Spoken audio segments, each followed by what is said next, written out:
بسم اللہ الرحمن الرحیم۔ السلام علیکم، آپ دیکھ رہے ہیں الف نیوز اور میں ہوں آپ کے ساتھ ماجد علی۔ شامل کرتے ہیں پاکستان اور دنیا بھر سے ون لائن ہیڈ لائنز۔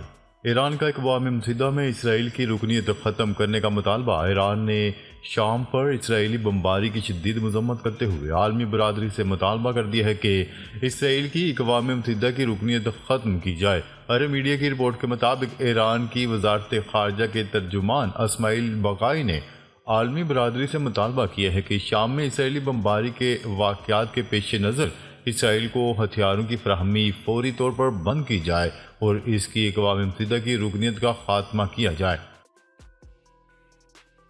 ایران اور سعودی عرب کے فوجی سربراہان کی اہم ملاقات۔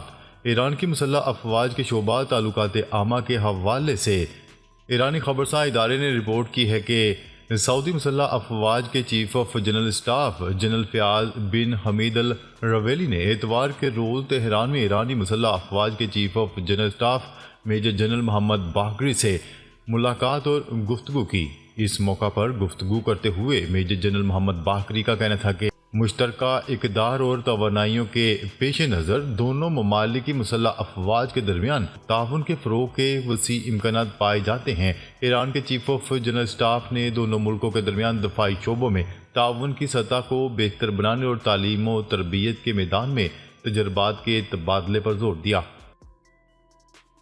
اسرائیل نے یمن کی سمت سے داغا جانے والا بیلسٹک میزائل فضا میں ہی تباہ کر دیا۔ اسرائیلی فوج نے پیر کے روز بتایا ہے کہ اس نے یمن کی سمت سے داغے گئے ایک بیلسٹک میزائل کو فضا میں تباہ کر دیا۔ اسرائیلی نشریاتی ادارے کی رپورٹ کے مطابق میزائل کی باقیات گرنے کے نتیجے میں بیت المقدس کے مغربی علاقے میں آگ بھڑک اٹھی۔ اسرائیلی فائر بریگیڈ کے ادارے کے مطابق جہاز اس کے کارکنان آگ بجھانے میں مصروف ہیں۔ یمن میں حوثی جماعت اسرائیل کے اندر اہداف کو نشانہ بنانے کی کوششوں میں میزائلوں کو داغتی ہے، تاہم ان میں سے زیادہ تر کو فضا میں ہی روک دیا جاتا ہے۔ اسرائیل، امریکہ اور لبنان کے درمیان جنگ بندی کے مسودے کا تبادلہ۔ اسرائیلی وزیر دفاع نے کہا ہے کہ اسرائیل نے لبنانی حزب اللہ گروپ کو شکست دی ہے اور اس کے سیکرٹری جنرل حسن نصر اللہ کو ہلاک کرنا اس کی کامیابی کا نتیجہ ہے۔ میڈیا رپورٹس کے مطابق اسرائیلی وزیر دفاع نے وزارت خارجہ کے ہیڈ کوارٹر میں منعقد ایک تقریب کے دوران کہا کہ اب یہ ہمارا فرض ہے کہ اس فتح کے ثمرات حاصل کرنے کے لیے دباؤ جاری رکھیں۔ اسرائیل، امریکہ اور لبنان نے جنگ بندی کے مذاکرات میں پیش رفت کے درمیان جنگ بندی معاہدے کے مسودوں کا تبادلہ کیا۔ امریکی ایل جی آموس ہاکسٹین نے معاہدے کا مسودہ لبنان کے وزیر اعظم نجیب میکاتی اور پارلیمنٹ کے اسپیکر کے حوالے کر دیا۔ روس اور شمالی کوریا کی یوکرین سے کرسک واپس لینے کی تیاری۔ غیر ملکی خبرساں ادارے کی رپورٹ کے مطابق امریکی اہلکار نے سی این این سے گفتگو کرتے ہوئے بتایا کہ آنے والے دنوں میں کرسک میں یوکرینی پوزیشنز پر حملہ کرنے کے لیے روس نے ہزاروں کی تعداد میں بڑی فورس جمع کر لی ہے، جن میں حال ہی میں پہنچنے والے شمالی کوریا کے فوجی بھی شامل ہیں۔ میڈیا رپورٹس کے مطابق گزشتہ ہفتے یوکرینی صدر ولادیمیر زیلنسکی نے خطے میں شمالی کوریا کے تقریباً 11,000 فوجیوں کی موجودگی سے متعلق بیان جاری کیا تھا۔ روسی حکام نے روسی صدر ولادیمیر پوٹن اور ڈونلڈ ٹرمپ کے درمیان ٹیلی فونک رابطے کی خبروں کی تردید کر دی۔ امریکی صدارتی انتخابات جیتنے کے بعد ڈونلڈ ٹرمپ اور روسی صدر ولادیمیر پوٹن کے درمیان ٹیلی فونک رابطے کی خبریں سامنے آئی تھیں، مگر اب روسی حکام نے ان تمام خبروں کی مکمل طور پر تردید کر دی۔ کرملن ترجمان نے اپنے ایک بیان میں کہا کہ صدر ولادیمیر پوٹن اور ڈونلڈ ٹرمپ کے درمیان رابطے کی بات بالکل غلط اور جھوٹ ہے۔ صدارتی ترجمان نے مزید کہا کہ جس معیار کی خبریں اب شائع کی جاتی ہیں، ان کی واضح مثال ہے۔ روسی صدر ولادیمیر پوٹن کی جانب سے ڈونلڈ ٹرمپ سے مستقبل میں رابطہ کیے جانے کے سوال پر کرملن ترجمان نے کہا کہ فی الحال ایسا کوئی ارادہ نہیں۔ سعودی عرب کی سربراہی میں غزہ اور لبنان میں جنگ بندی کے لیے اسلامی ممالک کا ہنگامی اجلاس۔ عالمی خبرساں ادارے کی رپورٹ کے مطابق عرب اسلامی ممالک کے سربراہی اجلاس میں سعودی عرب، اردن، مصر، قطر، ترکی، انڈونیشیا، نائجیریا، فلسطین اور دیگر اسلامی ممالک کے سربراہان، ساتھ ساتھ عرب لیگ کے نمائندے اور OIC کے سیکرٹری جنرل بھی شرکت کریں گے۔ سعودی عرب کی قیادت میں میزبانی میں ہونے والے اجلاس کا مقصد عالمی قوتوں پر غزہ اور لبنان میں اسرائیلی جارحیت کو بین الاقوامی طور پر تسلیم شدہ اصولوں پر مبنی دفاع اور جامع امن کے لیے سنجیدہ سیاسی عمل کے لیے دباؤ ڈالنا ہے۔ امریکہ نے اسرائیل کو بڑی مشکل میں پھنسا دیا۔ اسرائیل ایک بار پھر بڑی مشکل میں پھنس گیا۔ امریکہ نے اسرائیل کو 130 بلڈوزر اور بھاری بموں کی فراہمی روک دی۔ اسرائیل یہ بلڈوزر غزہ کی پٹی میں گھروں کو منہدم کرنے کے لیے استعمال کرنا چاہتا تھا۔ اسرائیلی خبرساں ادارے کی رپورٹ کے مطابق اسرائیلی وزارت دفاع نے امریکی مشینری بنانے والی کمپنی سے تقریباً 130 D9 بلڈوزر خریدنے کے بڑے معاہدے پر دستخط کیے تھے۔ اسرائیلی وزیراعظم کا لبنان میں پیجر ڈیوائسز حملوں کا اعتراف۔ اسرائیلی وزیراعظم نیتن یاہو نے لبنان میں پیجر ڈیوائس حملوں کا اعتراف کر لیا۔ خبرساں ایجنسی کی رپورٹ کے مطابق اسرائیلی وزیراعظم نے حسن نصر اللہ پر حملے کا بھی اعتراف کیا ہے۔ انہوں نے کہا حزب اللہ کی کمیونیکیشن ڈیوائسز اور حزب اللہ پر حملوں کے پیچھے اسرائیل تھا۔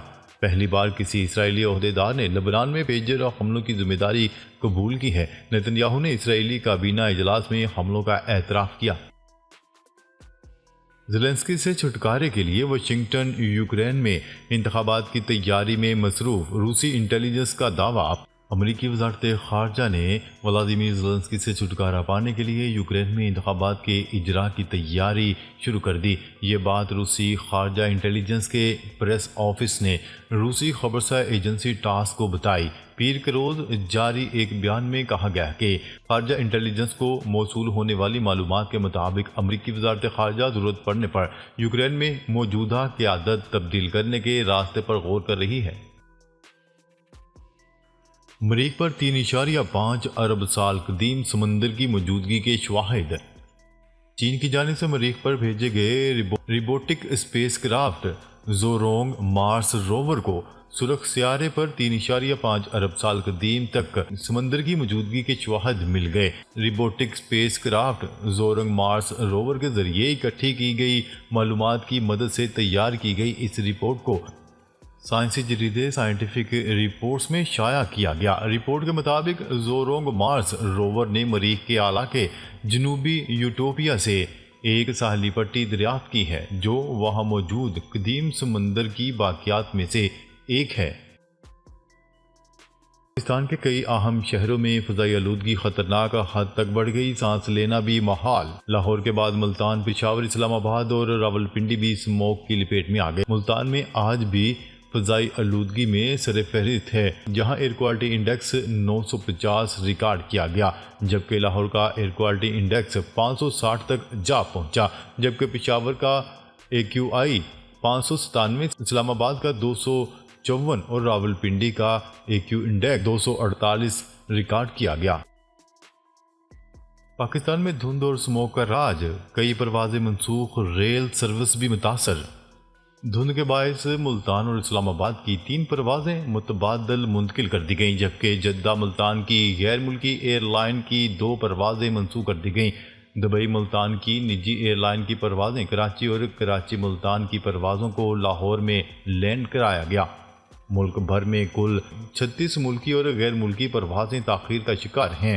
شارجہ فیصل آباد کی غیر ملکی ایئر لائن کی پرواز لاہور میں اتاری گئی۔ حکومت پنجاب کا راولپنڈی میں مصنوعی بارش کا تجربہ کرنے کا فیصلہ۔ ذرائع کے مطابق حکومت پنجاب نے مصنوعی بارش کا تجربہ راولپنڈی میں کرنے کا فیصلہ کر لیا۔ بادلوں کی ممکنہ موجودگی میں مصنوعی بارش کا فیصلہ کیا جائے گا۔ صوبائی حکومت کے اس فیصلے کے بعد محکمہ موسمیات سمیت متعلقہ ادارے راولپنڈی پہنچ چکے ہیں۔ کیا رہے کہ پنجاب کے دارالحکومت لاہور سمیت متعدد شہروں میں اسموگ کی وجہ سے صورتحال بہت خراب ہے۔ PTI نے پاکستانی انٹرنیٹ صارفین کے لیے خطرے کی گھنٹی بجا دی۔ پاکستان ٹیلی کمیونیکیشن اتھارٹی نے فری اور غیر registered virtual private networks کو بلاک کرنا شروع کر دیا۔ ایک رپورٹ کے مطابق فری اور غیر رجسٹرڈ VPN کو عارضی طور پر بلاک کرنا شروع کر دیا گیا ہے۔ PTI نے انٹرنیٹ پر دستیاب مفت VPN سروسز بھی ختم کرنے کے ساتھ ساتھ صارفین کو VPN کے استعمال کے لیے رجسٹریشن کی شرائط جاری کر دی ہیں۔ سرکاری اسکیم کے تحت حج درخواستوں کی وصولی رواں ہفتے سے شروع ہوگی۔ 2025 کے لیے سرکاری اسکیم کے تحت درخواستوں کی وصولی رواں ہفتے سے شروع کر دی جائے گی۔ رواں برس سرکاری اسکیم میں پہلی ترجیح اس سال ہی درخواست دینے والوں کو دی جائے گی۔ وفاقی وزیر مذہبی امور آئندہ 1-2 روز میں حج پالیسی کا اعلان کر دیں گے، جس کے تحت قومی بینکوں میں حج درخواستوں کی وصولی کا شیڈول جاری کر دیا جائے گا۔